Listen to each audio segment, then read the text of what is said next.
Hello everyone, welcome to the next video, bit of an update video I've not recorded in some time.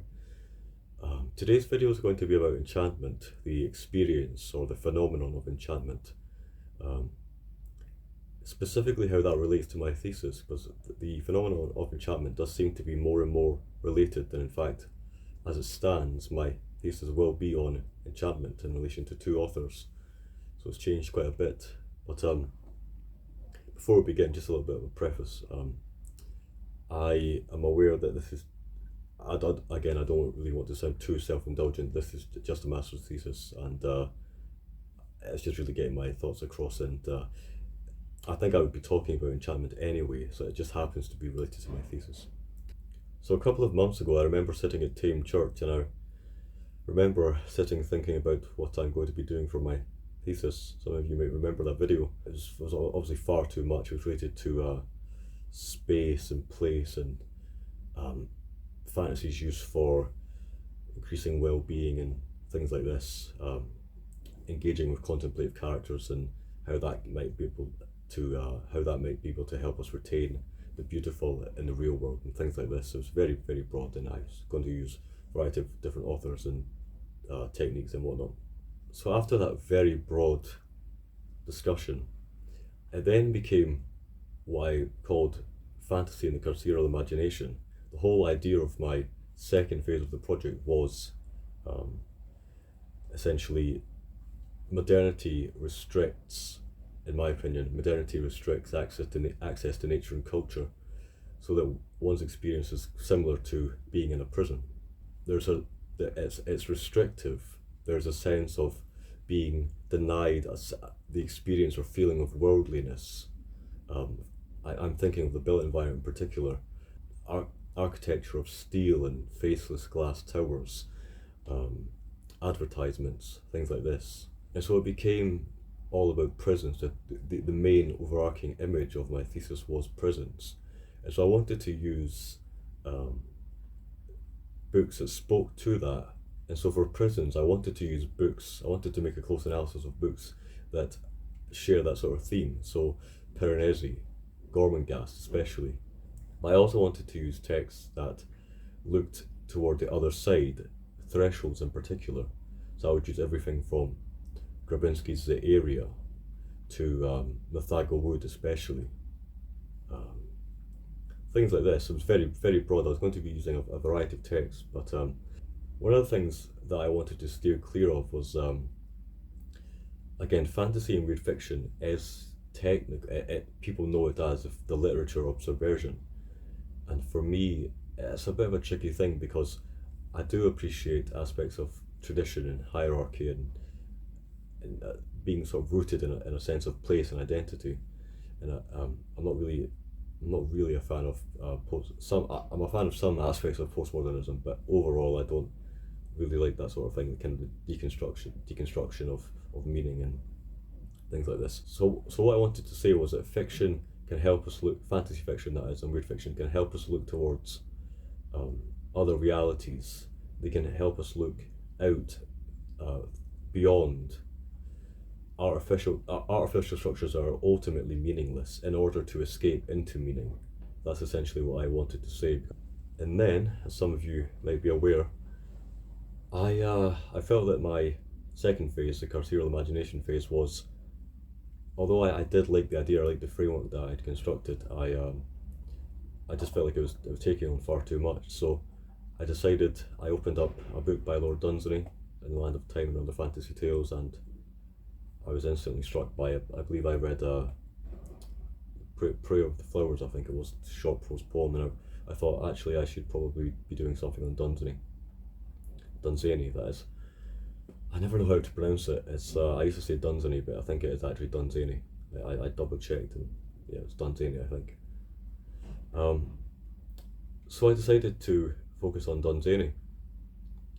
My idea really was, again, it was still trying to find a focus. I knew that I wanted to talk about Dunsany in relation to liminality and thresholds, because I from the very first reading of King of Elfland's Daughter, I knew that he was all about borders and this kind of blending of fantasy and reality. So I thought there is some connection to be made there. And that connection was non-anthropocentrism, Dunsany's more than human view. So I knew, for example, that Dunsany had this cosmic view of the Pagana mythology, his very earliest writings, his kind of mythopoeic output. But he influenced Lovecraft, of course, so there was that connection. I knew that he had this kind of, not anti-human. If he was anti-human, I wouldn't be doing a thesis on Dunsany, but he has this more than human outlook.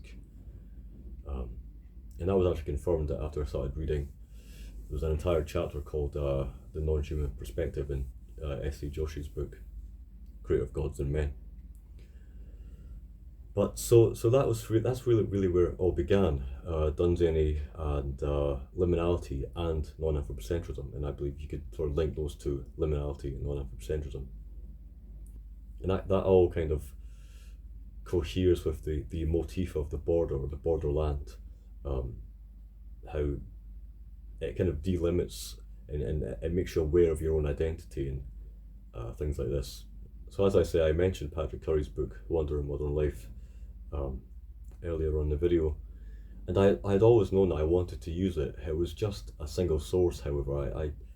I wanted to talk about it in relation to, again, I will talk more about this as I've learned more and more about the subject, but so one of the key things about enchantment is that it's relational. There's a kind of a meeting across a gap of two parties, so another experience is created, and that experience is the relationship. It's, Patrick Curry calls it the tertium quid, I believe. And the reason I focused on that is because Dunsany has this, throughout almost all of his stories, has this idea of the borderland. There's a paper that I found by Bernuzzi. He said that Dunsany has a specific type of fiction, which he calls the third hemisphere. And I thought this is interesting. There's so many mentions of a third element, a third place, a third space. So it seems like a good candidate. And the whole idea there is that Dunsany's fiction, it doesn't take place in any particular concrete secondary world. It's always beyond the fields we know. It's always at the edge of the world. And for Bernuzzi, it's the third hemisphere. It's sort of symbolic, this third hemisphere, of possibility itself. But even when I was looking into Dunsany and his ideas of liminality in the third hemisphere and all this sort of thing, I wasn't actually aware that I was going to be doing my thesis on enchantment. That really became a thing when I read a chapter called Lord Dunsany in Beauty by William Touponce. Apologies for the dog.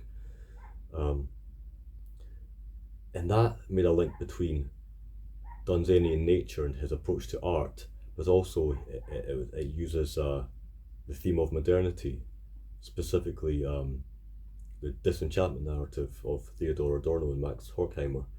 And I thought, wait a minute, Patrick Curry's whole thing is disenchantment of the world. And Theodore Adorno and Max Horkheimer and Max Weber as well. Curry uses them all the time.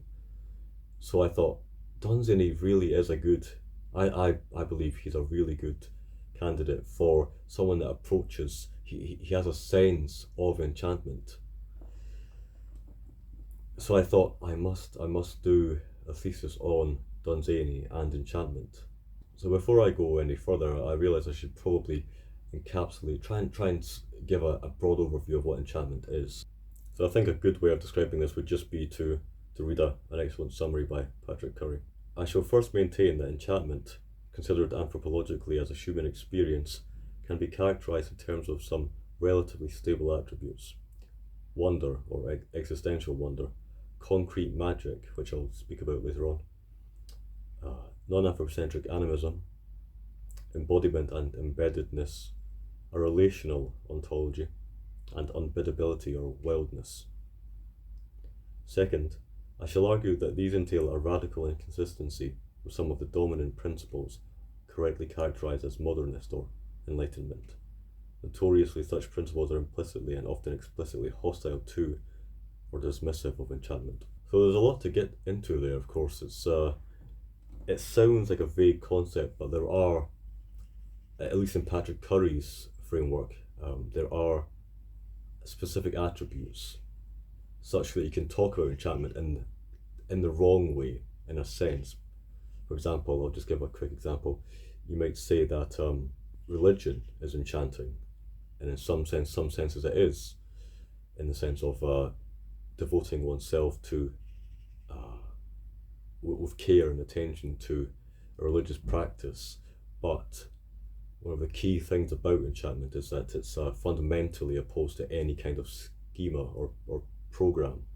And so, what Patrick Curry writes about, and other people have read about as well, like Hepburn, I think, R.W. Hepburn. One of the key things is that it occupies this middle place.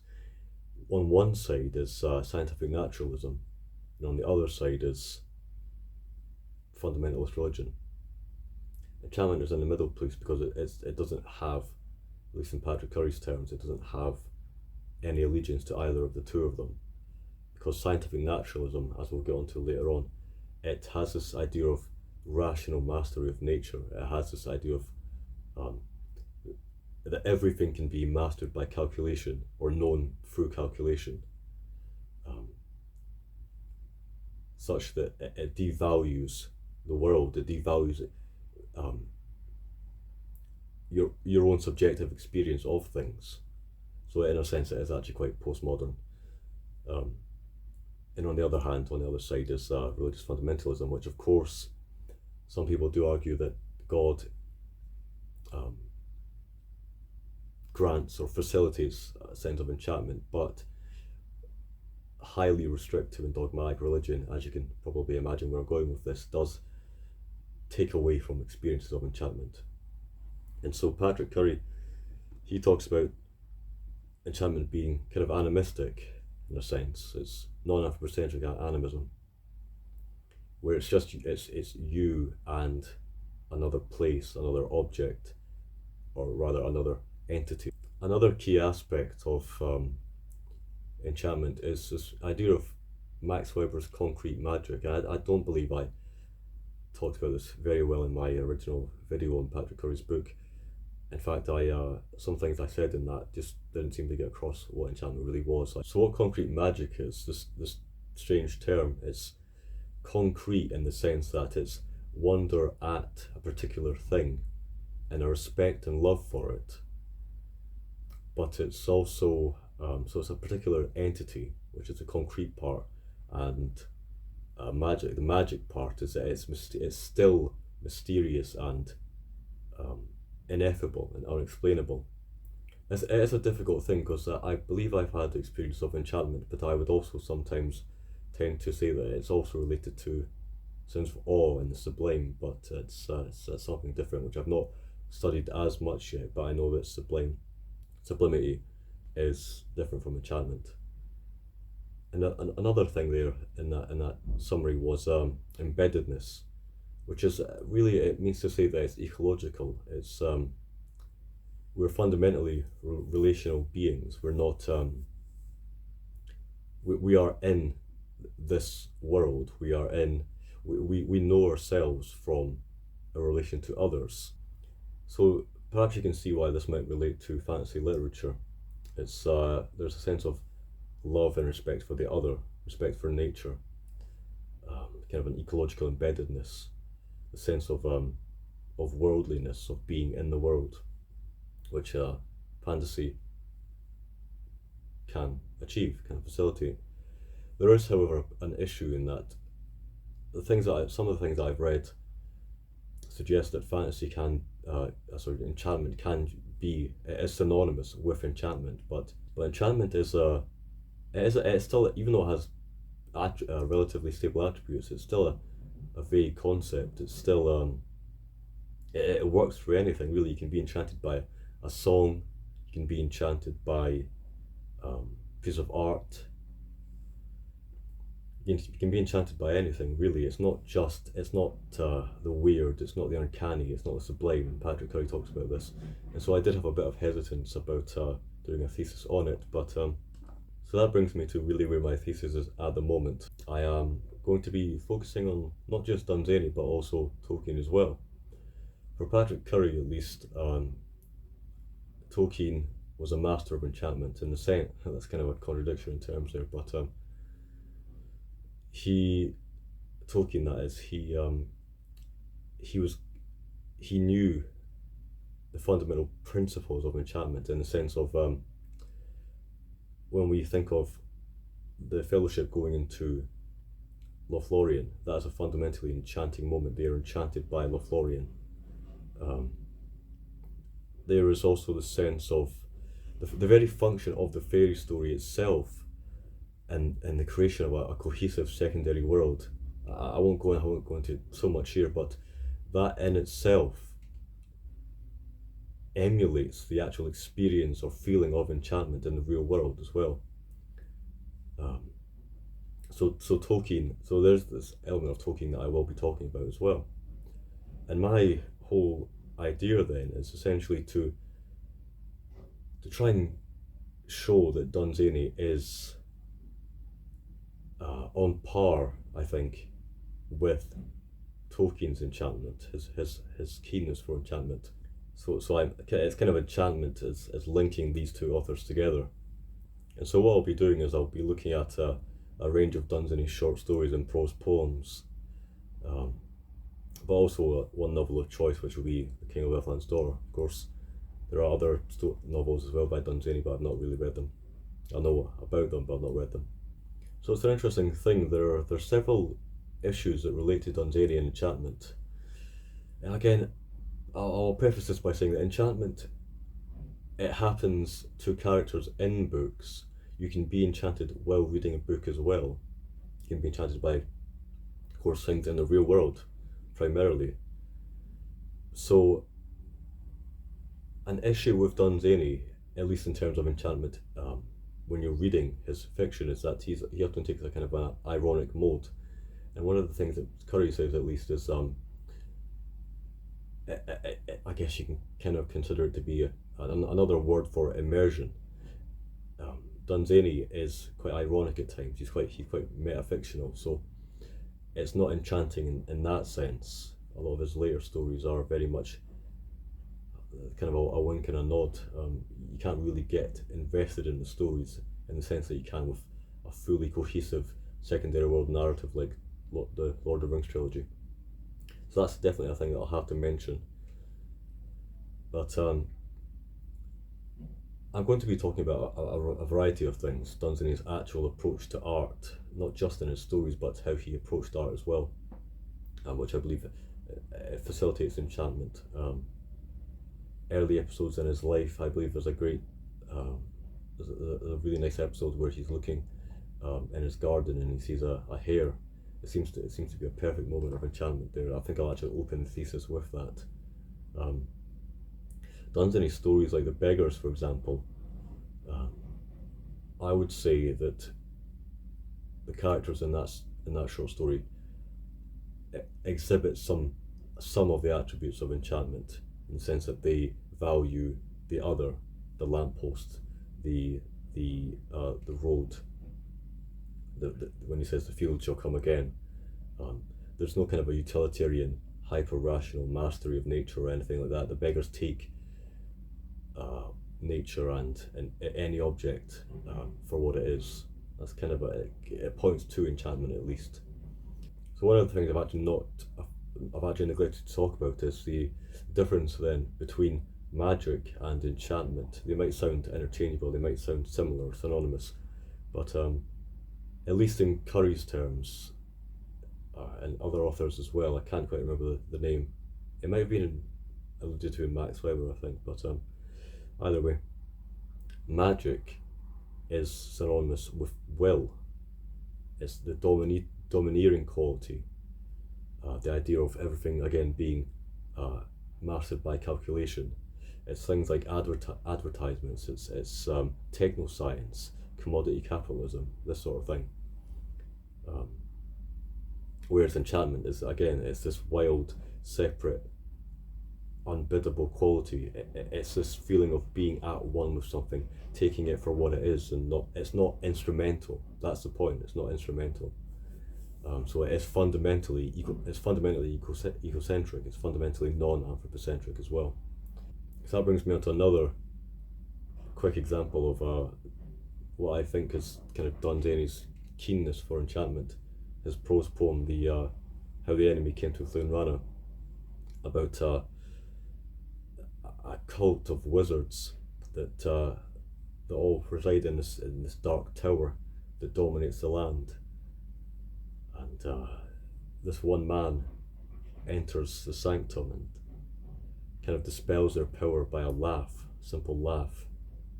And that reminded me of the techno-scientific wizards, the hyper-rational scientific naturalism, scientism, definitely scientism. It reminded me of that very much. The magician, the manipulator, that sort of thing,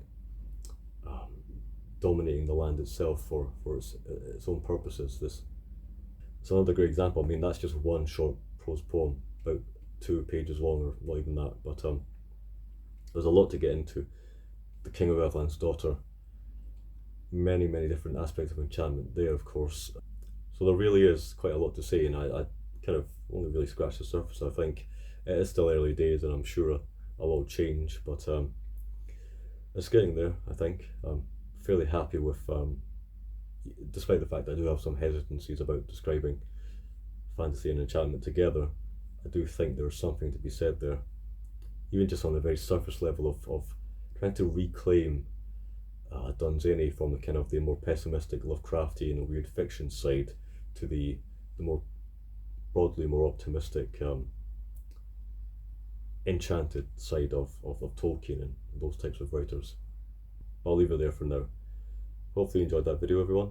Till next time.